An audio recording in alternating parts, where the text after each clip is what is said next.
Mencionábamos algo recién. Esta semana se conoció una deportación de parte del gobierno de Donald Trump de ciudadanos venezolanos, supuestamente por ser de una organización considerada en Estados Unidos como una organización terrorista, el Tren de Aragua. Bajo este argumento, deportó ciudadanos de Venezuela hacia territorio salvadoreño. Algo de esto mencionábamos, esta especie de acuerdo entre el presidente Nayib Bukele y Donald Trump para que El Salvador termine siendo una suerte de país de tránsito entre los Estados Unidos y los países de origen de esas personas deportadas. Para charlar de este y de algunos otros temas de lo que está sucediendo en El Salvador, estamos en comunicación con Carlos Castañeda, es secretario de Relaciones Internacionales y Salvadoreños en el Exterior del Frente Farabundo Martí de Liberación Nacional. Fue canciller del país durante la presidencia de Salvador Sánchez Seré, perdón. Así que una persona con vasta experiencia para poder hablar respecto de este y de algunos otros hechos que están ocurriendo en El Salvador. Carlos, muy buenos días. Nicolás y Miranda de este lado, ¿cómo estás? Buenos días, estimado Nicolás Miranda. Un saludo frente a Farabundo Martí para la Liberación Nacional y totalmente agradecido y reconociendo el esfuerzo de Trinchera por comunicar a los pueblos, a la sociedad, de los acontecimientos complejos, delicados, pero que tienen explicación y se pueden abordar con objetividad. Aquí a la orden, Carlos Castaneda. Carlos, en principio, obviamente agradecerte por haberte tomado estos minutos. ¿Qué podrías contarnos o qué podrías contarle a la audiencia, a nuestra audiencia, sobre todo de aquí de la República Argentina, respecto de este hecho particular que es la deportación y que Nayib Bukele, el actual presidente nicaragüense, salvadoreño, haya propuesto a las cárceles de su país como una especie de lugar de tránsito para las personas deportadas de Estados Unidos? Yo quiero expresar la opinión del Frente Farabundo Martí para la Liberación Nacional.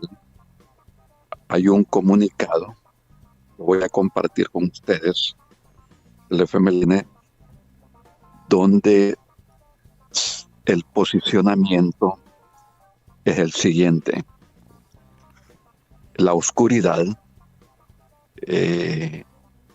la falta de transparencia ha opacado estos nefastos entendimientos entre el gobierno de Estados Unidos presidido por el señor Trump y el ejecutivo de El Salvador. Partiendo de una primera premisa, tiene que existir, tiene que haber un convenio de cooperación en materia penal o cualquier otro entendimiento en otras áreas, pero particularmente en el tema de las deportaciones, sin saber si hay un proceso, si hay un juicio. Se sabe que 100 personas no tienen absolutamente ningún procesamiento, y no estoy opinando que los que tienen obligatoriamente deben estar acá.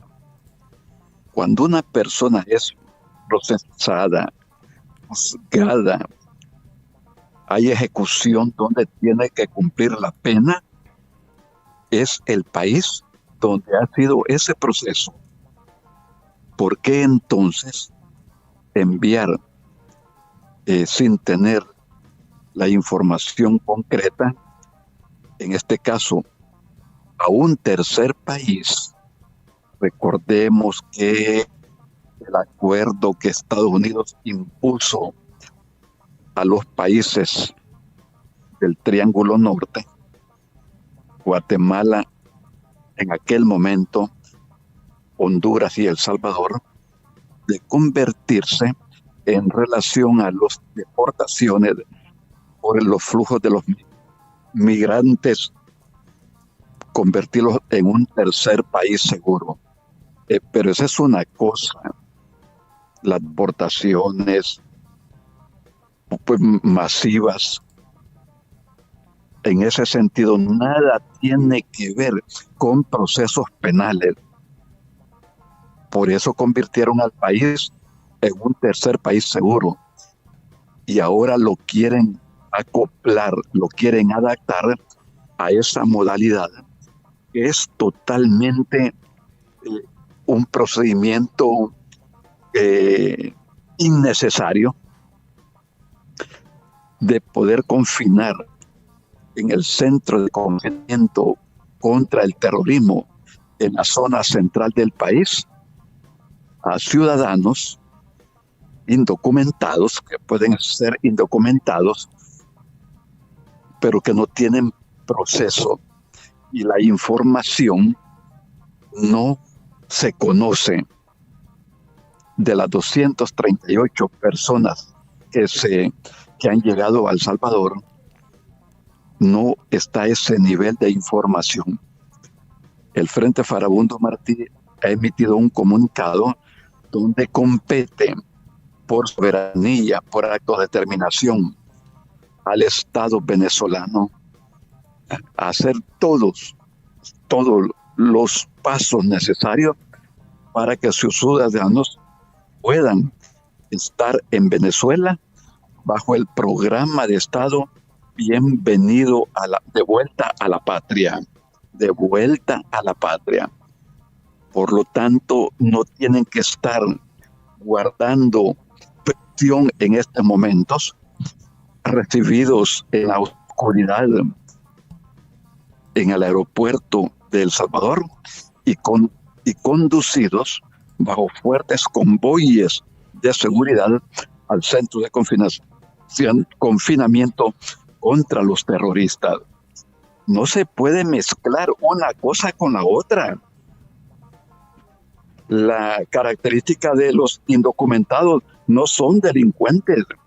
Migrar no es un delito y por lo tanto los mecanismos tienen que ser de otra índole, ¿no? Incrustarlos en ese escenario de delincuentes. Nada está acá informado sobre esa situación. Y la actitud del gobierno de El Salvador viola totalmente el derecho internacional humanitario, derecho internacional en la legislación sobre las migraciones. Eso ha sido expresado ya por nuestro partido a la comunidad internacional. Carlos, ¿qué tal? Miranda te saluda.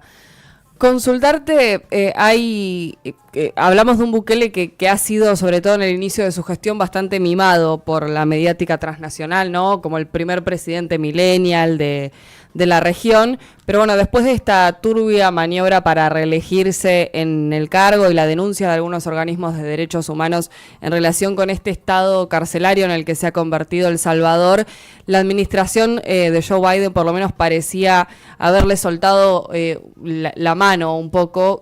¿Sentís que vuelve a ser mimado por la Casa Blanca con la asunción de Trump? Hay una frase lapidaria. Se convierte de nuevo en estas modalidades el patio trasero aplicado a nuestros países. Y por cierto, valiéndose de la sumisión, del sometimiento de los actuales gobiernos. Esa es la política que se está aplicando. Mimado por unos, aunque la naturaleza imperialista no tiene cambio, puede amoldar sus políticas de acuerdo a las circunstancias que se están desenvolviendo en el área, pero no cambia su naturaleza. Y por lo tanto, obliga o logra meter a los mandatarios en estos momentos a esa política solamente para los caprichos del imperialismo. En eso se ha convertido países de tránsito, en este caso particular de los ciudadanos venezolanos, no tiene absolutamente ninguna validez, ninguna solvencia para detener a ciudadanos de otro país en las cárceles salvadoreñas, que realmente para eso está siendo utilizado el Ejecutivo salvadoreño. Carlos, por una última, por lo menos de mi parte, mucho se habla aquí, o por lo menos el presidente argentino, Javier Milei, y la ministra de Inseguridad, como le decimos aquí, Patricia Bullrich, han tomado al caso de El Salvador y de Bukele y su política carcelaria particularmente como un ejemplo, y me parece que no se termina de dimensionar las condiciones y la situación de maltrato hacia las personas que están privadas de su libertad, que ya eso es una situación bastante compleja. Brevemente, ¿qué reflexiones podrías hacer, sobre todo para aquellas personas que desde aquí no conocen demasiado cuál es esa política que efectivamente reivindica Milei o Patricia Bullrich respecto de lo que está haciendo Bukele con las cárceles? Las medidas que se aplican en cada lugar, en cada estado, tiene que ver con las realidades. En este sentido, en materia de seguridad, no se puede copiar, no se puede aplicar modelos en materia de seguridad cuando la situación de seguridad en cada país es particular. Pero yo respondo por nuestra propia situación en El Salvador.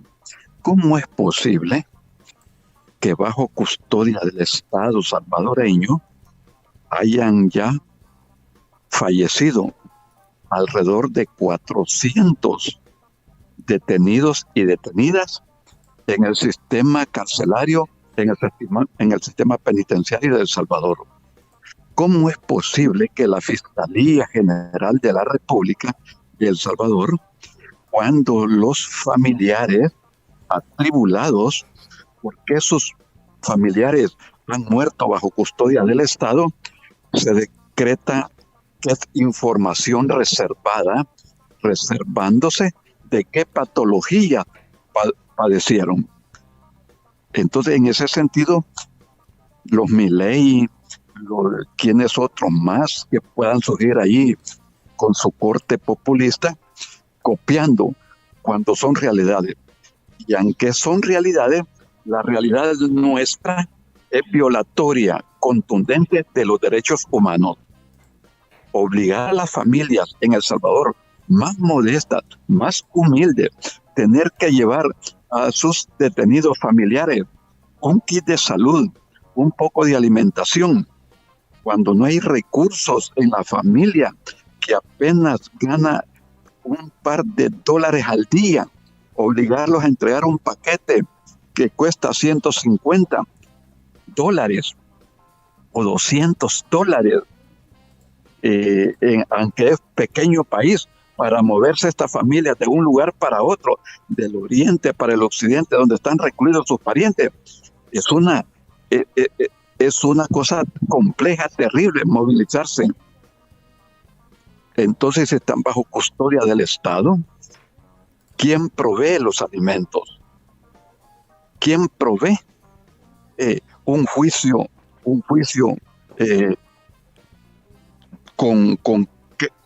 con reglas claras y todo? Hay detenidos y detenidas que un principio supuestamente estarían 3 meses en investigación. El régimen de excepción ha entrado ya a más de 3 años y siguen detenidos sin absolutamente haberles probado nada. El gobierno, la única bandera, entre comillas, que reivindica es el tema de seguridad por la disminución de los homicidios. Esto es una parte muy compleja, es discutible y lo debe de conocer la opinión internacional. Las cosas que están sucediendo se han eternizado. No hay procesos. Han sido destituidos los jueces que cumplieron 60 años de edad, fueron destituidos para poder concentrar con nuevas autoridades un aparato judicial que permita el quehacer a la imagen de ellos, los procesos amañados y muy tergiversados. Ese es El Salvador. 6.5 millones de habitantes con un centro de confinamiento del terrorismo que se vanaglorian de que es el centro por excelencia, pero cuando se niega a la familia ver a sus familiares, conocer, poner un abogado, poner a alguien en ciencia jurídica para que asista, para que ventile los procesos, y no les es permitido. Es un régimen cerrado, ¿eh? construido con esas características. Carlos, muchísimas gracias por estos minutos de charla para tratar de entender un poquito mejor qué es lo que está sucediendo por aquellos lados.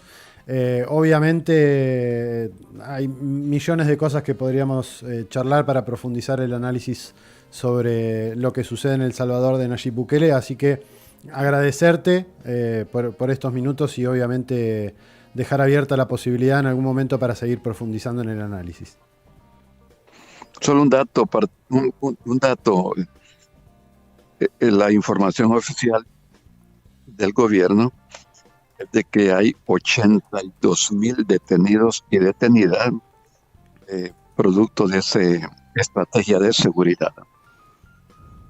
Está probado que más del 30% no tienen ninguna vinculación. Y los que supuestamente tienen vinculación, no hay un proceso transparente que convenza a la sociedad salvadoreña que realmente son sujetos de juicios. Esa es la realidad.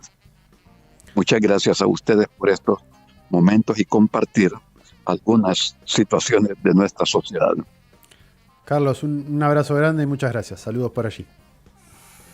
Muchas gracias a ustedes.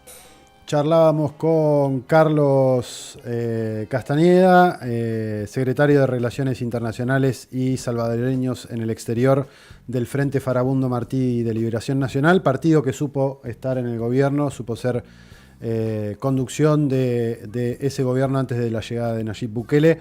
Además, Carlos fue ministro de Relaciones Exteriores o canciller durante el gobierno de Salvador Sánchez Seré. Que nos pintaba un panorama o daba algunas pinceladas de un panorama bastante complejo que vive ese país centroamericano, sobre todo por estas últimas cosas que decía, que tiene que ver con haber borrado prácticamente al Poder Judicial y a aquellas personas dentro del Poder Judicial que molestaban para el armado de la forma que a Nayib Bukele le interesaba de cómo gestionar el Estado, incluso para poder reelegirse. Todo a posteriori fue aprobado por la justicia o por el Poder Judicial salvadoreño para que Nayib Bukele haga y deshaga según su antojo, incluso para poder presentarse a un segundo mandato cuando estaba prohibido por ley, por constitución, esto. Institucionalizar la Bitcoin como moneda de curso legal, digo, entre varias. Bueno, de hecho ya no es más la moneda de curso legal en El Salvador, el Bitcoin, por pedido del Fondo Monetario Internacional.